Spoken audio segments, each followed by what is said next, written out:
कि गिलगित में ये बड़ा सानिया आज हुआ है। बर्फानी तूदा गिरा है और इतलात ये है कि एक से ज़्यादा ये बर्फानी तूदे थे जो गिरे हैं। 10 के करीब अफराद जो हैं वो इसमें जाबाक हो गए हैं। वज़ीर आला गिलगित बल्तिस्तान की जानिब से इज़हार अफसोस किया गया है कि गिलगित में ये बड़ा सानिया आज हुआ है। बर्फानी तूदा गिरा है और इतलात ये है कि एक से ज़्यादा ये बर्फानी तूदे थे जो गिरे हैं और जो इब्तदाई मालूमात है 10 के करीब अफराद जो हैं वो इसमें जाबाक हो गए हैं और 2 दर्जन से ज़ायद अफराद अभी भी दबे हुए हैं इस बर्फानी तूदे के नतीजे में उसके नीचे।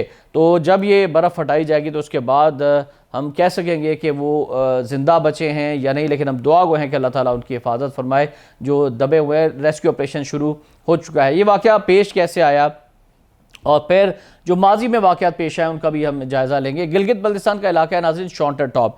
यहाँ बर्फानी तूदा गिरने से 10 अफराद जो हैं वो जांबाक हो चुके हैं जिनकी डेड बॉडीज़ निकाल ली गई हैं। 25 के करीब बताया गया है कि ज़ख्मी हैं या दबे हुए हैं।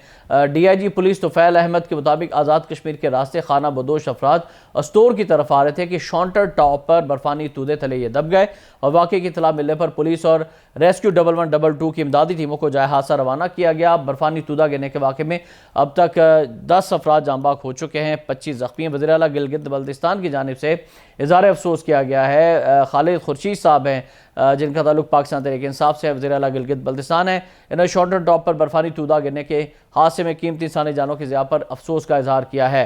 फिर गिलगित बल्तिस्तान के वज़ीर आला खालिद खुर्शीद साहब ने इंतज़ामिया, रेस्क्यू 1112 और महकमा सेहत को तूदे तले दबे अफराद को निकालने के लिए तमाम तर दस्तियाब वसाइल बुरेका लाने का हुक्म दिया है। इतलात यह है कि पाक फौज को भी इस सिलसिले में तलब कर लिया गया है। खालिद खुर्शीद साहब ने सेक्रेटरी दाखिला, DG, GB, DMA और दीगर आला हुकाम को फौरी तौर पर स्टोर पहुंचने, कंट्रोल रूम कायम करने की हिदायत की है और इससे अंदाज़ा लगाया जा सकता है कि ये साने काफ़ी बड़ा है और बहुत बड़ा तूदा गिरा है और इस तरह की मज़ीद भी खुदा न खास्ता जो है वाक़यात होने का ख़दशा है इस इलाके के दौरान, इस इलाके के अंदर। और नाज़रीन, वज़ीर आला गिलगित बल्तिस्तान ने भी ऐलान किया कि जल्द वो मुतासिर इलाके का दौरा करेंगे। तूदे तले दबे अफराद के सर्च एंड रेस्क्यू के लिए हर मुमकिन इक़दाम किए जाएंगे। और नाज़रीन, अब आपको बताएं कि सन 2022 में सानिया मरी पेश आया था। मरी समेत पाकिस्तान के शुमाली इलाका जात जिनमें गलियात और कश्मीर हैं, मुसलसल होने वाली बर्फबारी से सयाह शदीद मुश्किलात का शिकार हुए थे और 24 घंटों के दौरान 17 इंच बर्फबारी रिकॉर्ड की गई थी, जिसे 10 सालों के दौरान ये बहुत ज़्यादा जो है रिकॉर्ड बर्फबारी करार दिया गया था। और मौसम की शिद्दत की वजह से निज़ाम ज़िंदगी मफलूज तो हुआ था, लेकिन जो सयाह वहाँ पर मरी में गए हुए थे उनकी गाड़ियों पर इस कदर बर्फ़ जो है वो पड़ गई थी कि 22 अफराद अपनी गाड़ियों में ही मौत के मुंह में चले गए थे ऑक्सीजन ना मिलने की वजह से और एक ही ख़ानदान के 8 अफराद भी उनमें शामिल थे। फिर इससे पहले सियाचिन के 11 सेक्टर में आज से तकरीबन ठीक 11 साल से कुछ अर्सा ज़ायद हो चुका है, वहाँ पर यह सानिया पेश आया था। कुदरती आफत के नतीजे में पाक फ़ौज के जवान जो है वो बहुत ज़्यादा तादाद में शहीद हुए थे, जो 100 से भी ज़्यादा थी तादाद उनकी, वो भी हम नहीं बोले और उन शोधा को भी हम सलाम पेश करते हैं। 11 के मुकाम पर सियाचिन ग्लेशियर का शुमार जो कि दुनिया की सबसे बुलंद तरीन दफाई चोटियों में होता है, 7 अप्रैल 2012 का दिन सानिया बनकर तुलू हुआ था।